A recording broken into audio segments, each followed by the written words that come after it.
It's time to take a ride on the Steelers Afternoon Drive with our co-hosts, Alan Saunders and Zachary Smith.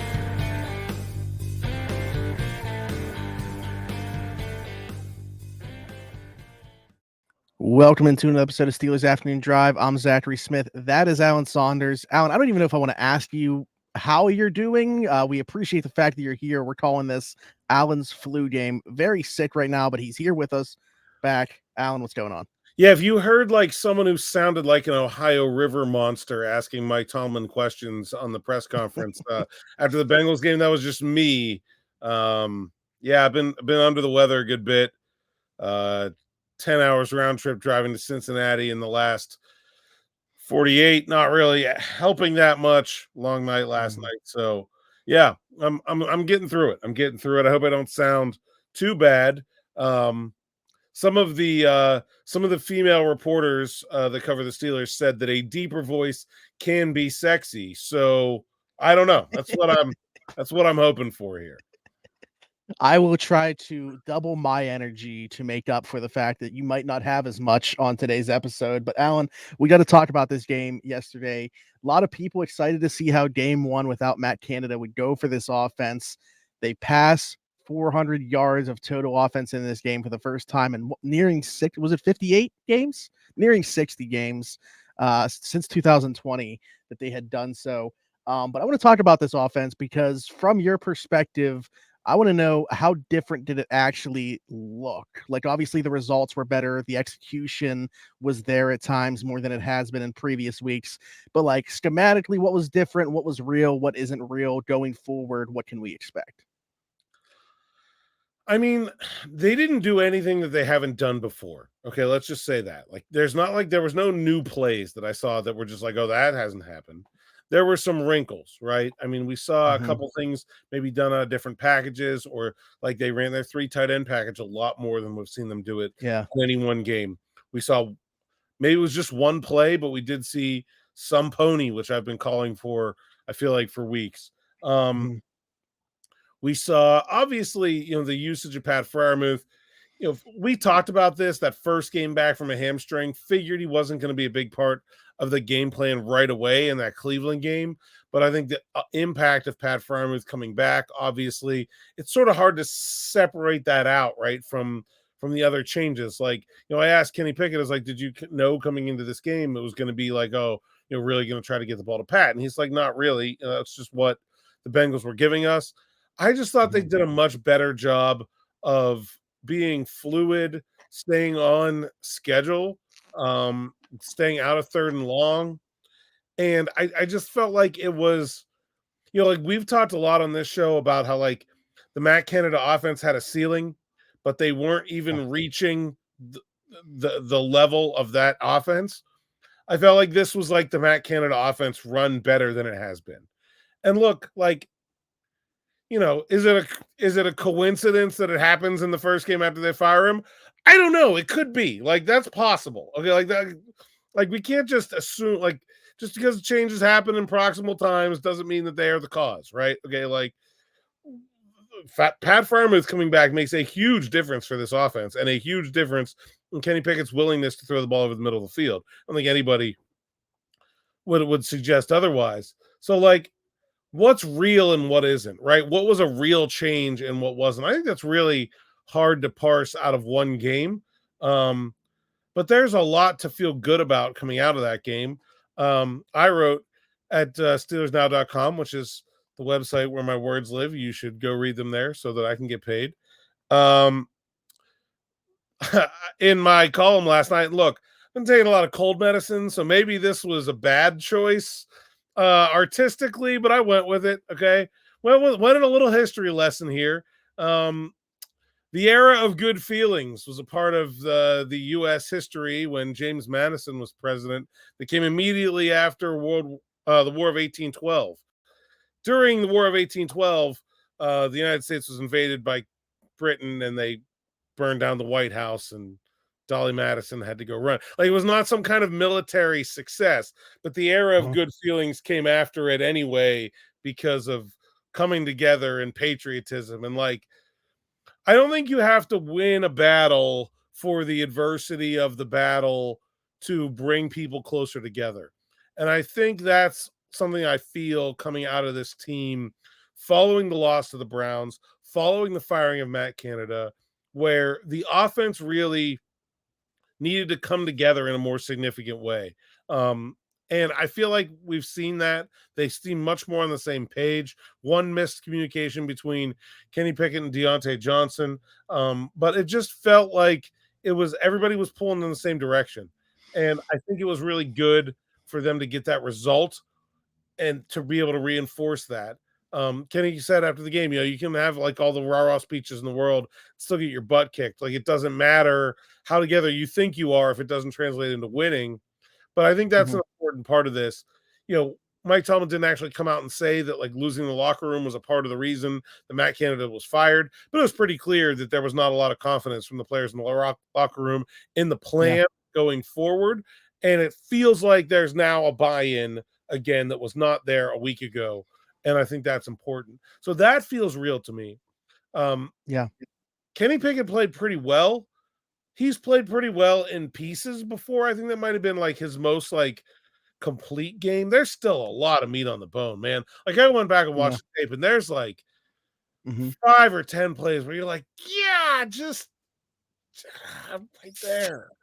And like, that could have been a really good game. It could have been an easy game. In fact, I might say it should have been an easy game because they beat the crap out of the Bengals up and down the field. Every game had really no business being close in the fourth quarter. And so, again, like, I don't really know how much of Kenny Pickett playing better we can attribute to any specific change made. Confidence, I think that story will have to be written as it plays out over the course of the season. The other thing that happened in this game is not something I think had anything to do with the coaching change, but was something that was coming, in that Jaylen Warren was not going to be the better option every week, and that you were going to see, whether it was just the way guys are playing, whether it's the way a defense is attacking them, the way guys are blocking, the weather, the surface, whatever, there was going to be a day where Najee Harris was the guy. It was really good to see that happen. And the Steelers, like we've talked about before, identifying that was happening and leaning on it.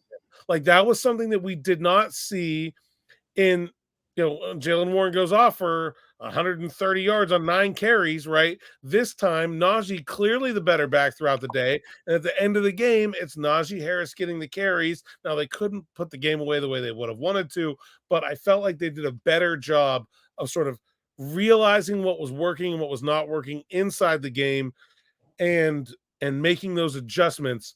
Like, it was very obvious at the beginning of the game, Cincinnati was there in twin safety, and Kenny Pickett right away went to Pat Freiermuth for the middle field, and they went to it a lot. And twin safety generally means a light box, so they were going with a lot of Najee runs, and it was working. As soon as the Bengals went to a cover one, that's when we got a deep shot to Deontay Johnson. That's when we got a deep shot to George Pickens. Like, it felt like they were ready to adjust to the changes that were happening in the game in a way that they have not really done very well this year.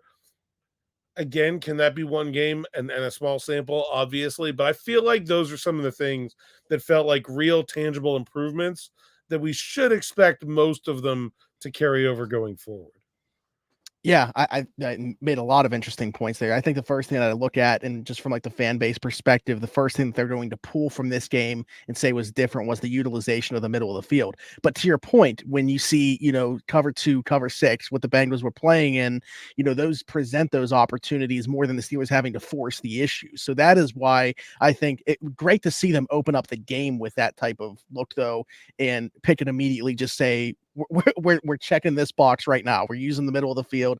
Pat Freiermuth getting involved early and then going from there. But I think another point that you made in terms of like the tangible stuff, the on-field schematic stuff versus just like player morale playing into this too, guys wanting to prove that they are capable of being a good offense. And, maybe there was some truth to Matt Canada being the reason that they were held back. Or on the opposite side of that, shouldering the blame for the guy being fired. There's a lot of things that play into this that have every reason to go out there and execute better. And again, scoring 16 points lot of meat left on the bone still, sure, but definitely, in my opinion, a dramatic improvement from an execution standpoint yesterday from where they were at least. Still, again, there's much more to be had here, though. Yeah, I mean, I think I don't know that it like changed. Like I asked this to Nick Farabaugh on the press box yesterday. I was like, do you come out of this game thinking that the Steelers will win any more games than you did before? And I think the answer is no. Like I kind of have the same expectations for them for the rest of the season. I think the one thing it does change for me, and by the way, like that's my job, right? Like I'm supposed to be the one that doesn't change, right? Or that I don't get too excited by good things and too even keel by bad things, right? Like that's the idea of a neutral observer. But I think the thing that changes for me is that I feel like there's a chance that they could do better than that. Like I think they showed a blueprint for a better game than they gave. Now that doesn't mean they're going to get there, but like I could see that game plan run over again, resulting in an actual dominant offensive performance, which that was not. It was a good game, but it was not a dominant offensive performance.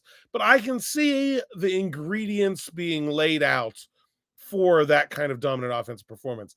And the other thing that really stood out to me, and we can make this a segue or whatever, but I asked TJ Watt about this game, and so many times this year the Steelers were outgained, outpossessed, and winning, or found a way to win at the very end. And I asked TJ what was different about being on the other side of it, where they were outgaining and outpossessing the Bengals all the entire game, but trailed for, a quarter and a half.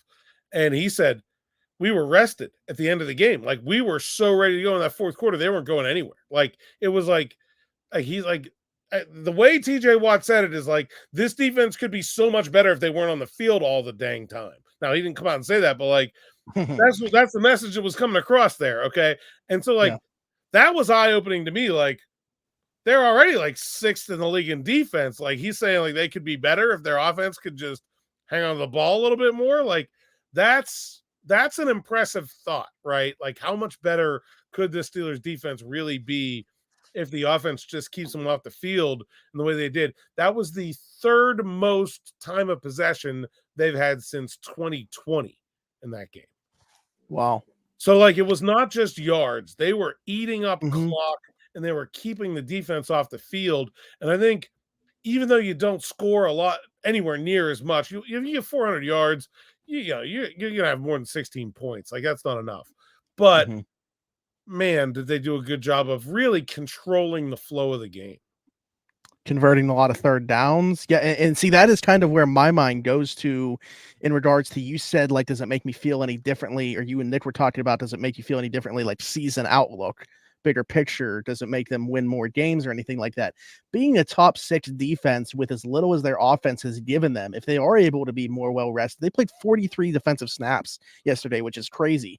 I mean, Cam Heyward, we haven't seen him play over 50% of the snaps for this reason.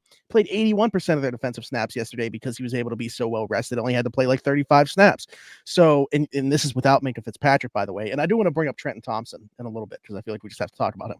But that's almost why I feel like there is a little bit, like if you can get a little bit more balance. Still, again, not asking for the world to be moved here by this offense or anything like that. But if you can have some balance, if the offense can give you what they gave you yesterday with maybe another touchdown thrown in there, add on the Deontay Johnson touchdown that wasn't, I do feel better about where this team could be. Because you're talking, okay, feel good about their chances against Arizona, New England, like those types of teams anyway. But like the conversation about like, can they compete with, they always play well against Baltimore, but generally speaking, Seattle at the end of the season, like I feel better about the chances in those types of games because of what they showed yesterday. I can get down with that. I think I feel, and the other thing I feel much better about is the idea of them ever just walloping a team. Like I feel like this game, like legitimately, like Diontae catches that ball. And by the way, yes, Mike Tomlin should have challenged it, but I'm not sure that like I even would have given them a 50-50 shot of it. I know what Gene Steratore said, but like, right. The thing is that it was called improperly on the field. Okay, but that is a judgment call, and referees hate overturning judgment calls. I'm a little more skeptical than he presented on the broadcast and on X that would have been clearly overturned. I think probably under 50%, still worth the risk for a first half timeout. I think Mike Tomlin should have challenged it, and it's absurd that his reason for not challenging it was that they didn't show the replay on the scoreboard. Like, come on, Mike, what are we doing here? It's 2013. Like, I can see the replay on here and find out like what, like, come on. So that was ridiculous. But like, man, if they go in and score there, come down and score again, like the game's over. Like, you get up 14 on Cincinnati and it's over. And they just couldn't ever push through. I think there's a lot more. Also, Mike Tomlin should have gone for it on that 4th and 2 from the 40-yard line. Oh man. Like, come on, what are we doing here? Like, that's not helping either. And so, but they really should have been able to beat the crap out of that team. And it makes me feel better about their chances of doing that. But I'm not sure that I feel better about them like facing Kansas City or Miami. Like I don't like it doesn't change that much in that regard for me. Not yet anyway. Like would have to see. I think the path to more is there, but we would have to see more before I really change my mind about something like that. It's like an improved version of the blueprint, I feel like, yesterday. Of course, they're still not there, but again, how about keeping the other team's offense off the field. I thought like the best possible result for this team yesterday at 10 a.m. was like win a lucky wild card draw and get beat by a better team in the second round. I still think that's about the top level of this team, but maybe I feel better about their chances of getting there. Okay. Right. Yeah. Like what if they match up with, whoever in the first round somehow whether it's Jacksonville, Miami, whoever, and then they draw Baltimore in the second round, who again, they've seemed to have like at least a blueprint of how to play against them. Yeah, they probably couldn't though. I mean, I guess they could have. Like Baltimore's not going to be good enough to go on that kind of like. They have a tough schedule. Like I understand they're the 1 seed right now, but I don't see them being able to maintain that. Yeah, I mean, I guess it's possible. I'm just saying, like I felt like that was the ceiling. Was like you get a good first round draw, you win it, you go on the road in Arrowhead in December, and you lose by 2 touchdowns, and you say, okay, we had a pretty good year. Like I felt like that was the kind of ceiling for this team. And I still don't see that result changing, but I just think I can envision them getting there a little bit more clearly now. Things are falling into place a little bit that makes that outcome feel a little bit more realistic, even if I haven't really raised where I think they can go. You mentioned TJ is the one that brought that up, and I wanted to bring up TJ because of what he did yesterday. Now back atop the league in sacks. It kind of seemed like he had, I don't want to say slipped away or wasn't part of the conversation anymore, but do you feel like he's reinserted himself into at least the top echelon of the guys for Defensive Player of the Year? With Dirty player. Dirty player. That's actually what it stands for. Dirty player of the year. Dirty player of the year. DPOY. Yeah. So absurd. It's like the farthest thing in the world from a dirty player. He's a hard player. I mean, he's tough. He's physical. He's not dirty at all. And this is absurd. It was a late hit against Browning and deserved the penalty for it, but to call TJ Watt dirty is insane. Is he Defensive Player of the Year candidate? Yeah, I think he's right there in that conversation. Like, and gosh, look at the Steelers defense, like dragging this offense, kicking and screaming into the postseason. And how can you not talk about the value of the players on this defense? And they're doing it with Cam Heyward out for, I don't know, what was it, 7 or 8 weeks? Minkah Fitzpatrick now going to be out 4 or 5 weeks. Like, yeah, Alex Highsmith's been great, but TJ's been the guy. He's been the guy every week. And I think it's been noticeable. So, yeah, he absolutely, to me, is a Defensive Player of the Year candidate. I'm not sure he's the favorite, but he's got to be in that conversation.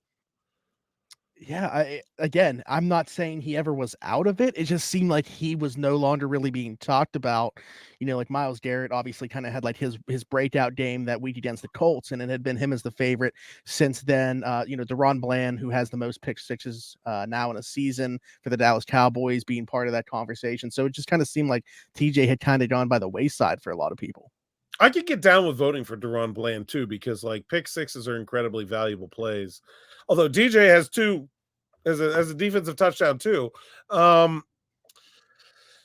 And almost another one, an interception return to what was about the 5-yard line against the Rams. But I think TJ's, I'm looking at the betting odds right now, and he's third behind Garrett and Parsons, and I feel like that's reasonable right now. But look, if he ends up as the sack leader, which I think he probably will, given who's coming at quarterback for the Steelers, like another game against Browning, Mac Jones, Kyler Murray, great athlete, runs around, holds the ball too long, takes a lot of sacks. Lamar Jackson, same thing, like could very easily be I think should be expected to not only lead the league in sacks, or 11 games in, he has 13 and a half. Like could be breaking his own NFL sack record this year. Yeah. Yep, we are officially on watch, I think. I wanted to bring up, when you mentioned interceptions, I said I wanted to bring up Trenton Thompson again. Played every snap besides one yesterday for this defense. A week after making his first NFL start, gets an interception in this game. Really, I don't know what else you could ask for a guy jumping on a moving train than what Trenton Thompson has given this defense. Man, is he good. And I knew that there was the Browns game, I thought was a good matchup for him, because it was just going to be a lot of hey, Njoku's your guy, go get him. He's, it's not an easy matchup for any safety, but it was an easy mental matchup, right? It was a simple assignment to grasp. I thought they really mixed and matched defenses in a much more significant way against the Bengals. They were in a lot of different fronts. They were in a lot of different packages, and he handled it all, man. There was none of the communications issues that we saw early on in the Browns game. Those guys were locked in. I mean, yeah, it's a bad Bengals team with no T. Higgins, no Joe Burrow, but that was one of the most dominant Steelers defensive performances I can remember seeing. Half of the Bengals yards were balls that were off Steelers defenders' hands. It was, Joe Mixon had 8 carries for 16 yards. That's dominant defense, and they were great. But Trenton Thompson, man, and they really got something. Michael Walker has been great too. Really felt like the Bengals were specifically going at him and staying away from Landon Roberts, which, again, another credit to a guy who stepped up into a bigger role. But I've not noticed some big drop off in play with Roberts and Walker and Thompson in there compared to Neal and Alexander and Holcomb. The Steelers have just turned the page, and man, you want to talk about the standard is the standard. I think this is a pretty solid example of Mike Tomlin's philosophy there coming to life. Trenton Thompson was a guy who was signed 2 weeks into training camp because every single safety was hurt, and now is starting and does not look like he doesn't fit at all.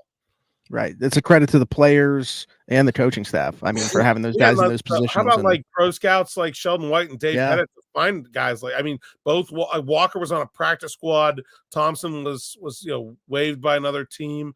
This isn't some draft, story. This is picking up other team scraps and turn it into something valuable. And as far as Trenton Thompson goes, whenever it is that Minkah Fitzpatrick does come back, how do you keep Trenton Thompson in the fold? Does he kind of play that Keanu Neal role, or how does he stay part of this defense? He's not as big as Neal. I don't expect him to take snaps at linebacker, but I expect him to fill that role. Yeah, and he's been really good. I think he can.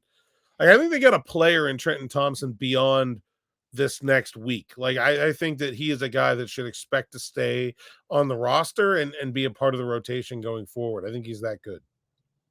Yeah, very impressed with what he's been able to do. We did have one question that I wanted to bring up. We talked obviously about the offense, and anytime that's talked about, obviously the most polarizing player on that offense is going to be Kenny Pickett. We got a question, one of my favorites. You mentioned last week he had a lot of ballage based off his draft question and how the philosophy has changed. But he said, what did you notice specifically from Kenny yesterday, if anything? Just seems like he was really good when the situation heightened, etc., on third downs, especially. Yeah, I mean, I just thought that the Bengals gave him a lot of easy reads and he took them, and he hasn't always. Like, I felt like he was just doing the simple stuff well. Like, it's not a sexy answer, but I just felt like like there was not like he didn't reinvent the wheel. He struggled with a lot of things in this game. Some of them continue, like this the real versus simulated pressure conundrum has been something that's really been getting him over the last few weeks, and that's impacted the usage in the middle of the field, because if you think there's a big blitz coming and all of a sudden guys are dropping out, you don't really know like who dropped where. It's a lot easier to identify where you have one-on-one coverage on the outside, so people don't throw it over the middle. Like, that's part of it. And I think he still struggled with that. Like, I think the Bengals got him a number of times on that. But I just felt like the routine was done more routinely, to use another Mike Tomlin phrase. Like, the easy throws were made. Like, he missed the slant to George, and there was actually a pretty bad throw on a crossing route to Diontae Johnson that Diontae kind of pulled off his shoelaces. I expect Kenny to be a fairly accurate quarterback. Like, that's been an aberration to me that I don't expect to continue. The reading of defenses, I think, has been something that's been a consistent struggle for him. And I thought he did a pretty good job. Now, again, though, like, we have to say, like, maybe his first read was just open all day and the Bengals made it easy for him. Like, we don't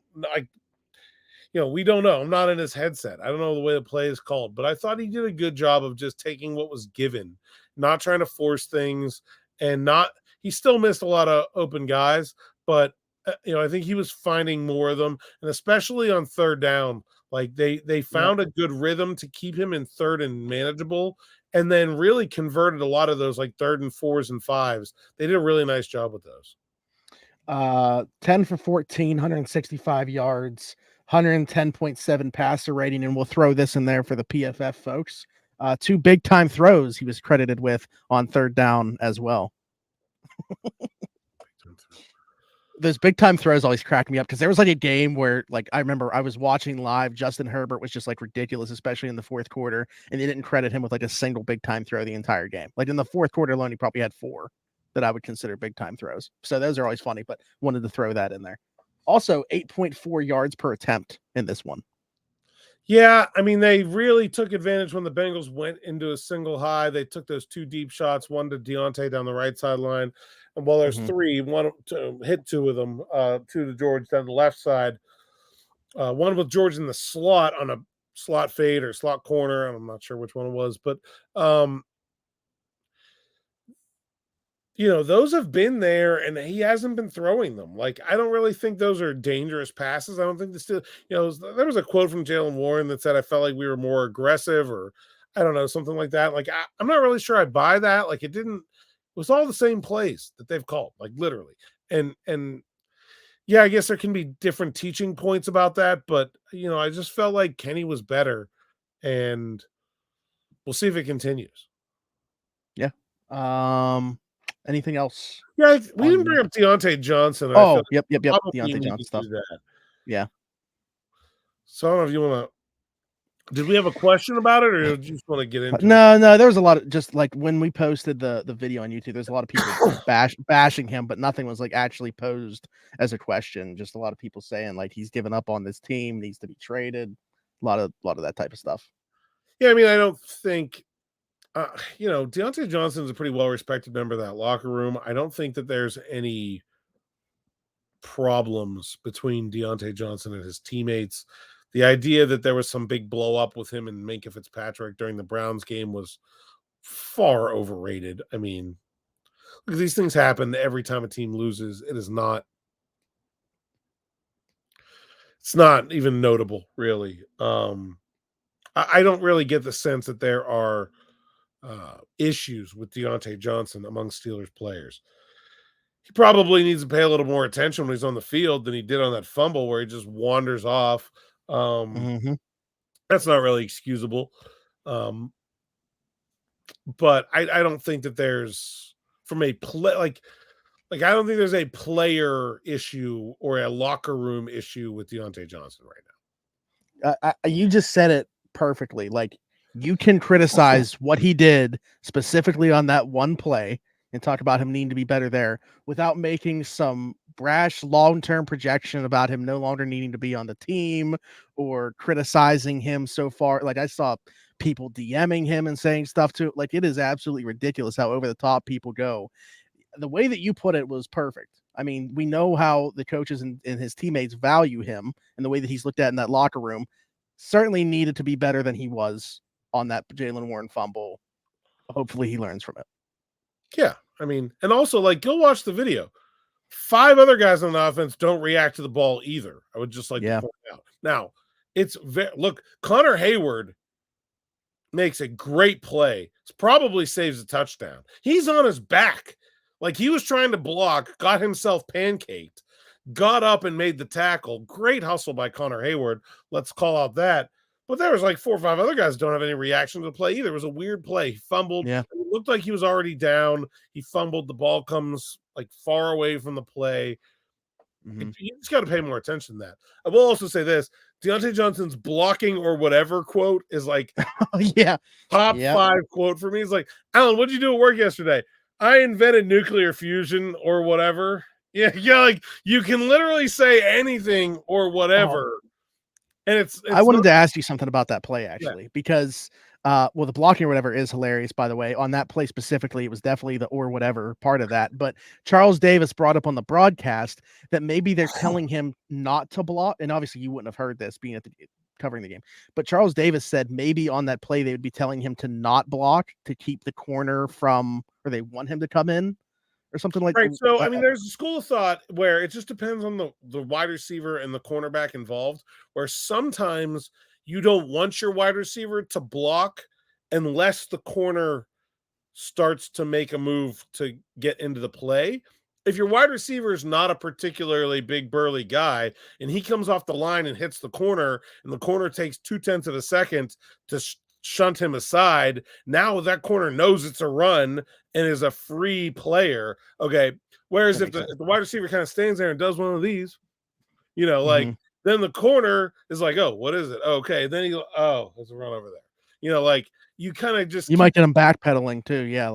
You just keep the corner out of the play by keeping yourself as a pass receiving option longer than you do trying to block him sometimes. Like that's the reality of it.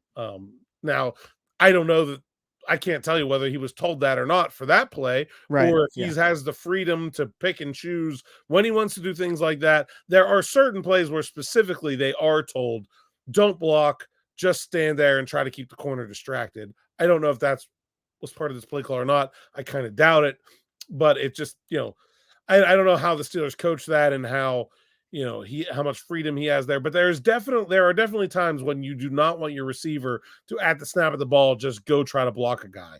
Like that will actually be detrimental sometimes. Okay. Yeah, I mean, it makes sense. I've never heard somebody bring it up from the booth that way. So, because that was honestly my first criticism above anything else, was it just seemed like he wasn't involved in the play whatsoever. Like he didn't seem interested in being on the field on that play. But okay, good to know. Anything else? No, I think that's it. I cannot wait to see the comments on this one. I'm assuming that a lot of them are going to be either over the top in terms of the offense, why Kenny still sucks, or how much better they are without Canada, or about Deontay Johnson. I'm expecting those 3 things, so don't let me down, audience. Alan, tell the people where they can find you. Bed in 5 minutes.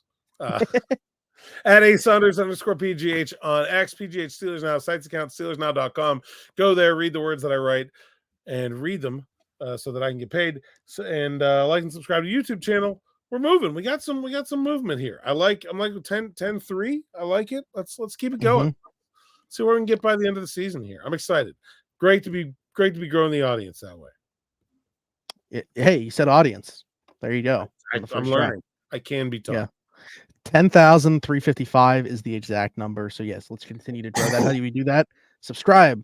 Button right below Alan, hit that notification bell. Tell somebody about the show. Go tell a Steeler fan. Send it to them right now. Say, hey, watch this episode. If you like it, subscribe. Then they can tell a friend, so on and so forth. Keep the chain rolling. If you were listening somewhere else, leave us a 5-star review over there. Like I said, hit us in the comments as well. I'm Zachary Smith, PGH, for Alan Saunders and myself. Thanks for jumping in, taking another ride with us on the Steelers Afternoon Drive.